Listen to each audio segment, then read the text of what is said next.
عندما يتراكم البلغم في الحويصلات الهوائية بفعل التهابات الجهاز التنفسي أو العوامل الخارجية المختلفة، تحاول أجسامنا التخلص من البلغم المتراكم عبر عمليتين متلازمتين، وهما إفراز مواد مذيبة للبلغم وتوسع القصبات الهوائية.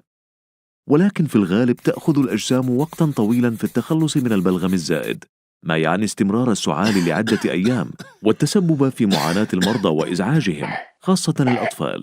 لذا نلجأ لأدوية السعال. لكن أي دواء نختار؟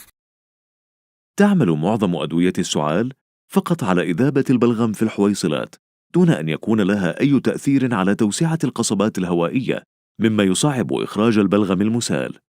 لكن هل هناك دواء يعمل على تعزيز الطريقة الطبيعية التي يتبعها الجسم في التخلص من البلغم المتراكم؟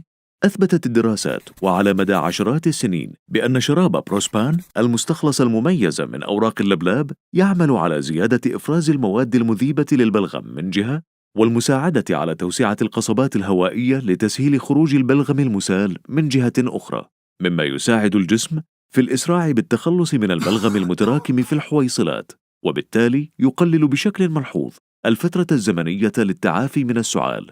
والأهم، بشكل طبيعي. كن صديقاً لجسمك واستعمل بروسبان، فليس له بديل. تعرف أكثر على ميزات شراب سعال بروسبان في الفيديو القادم.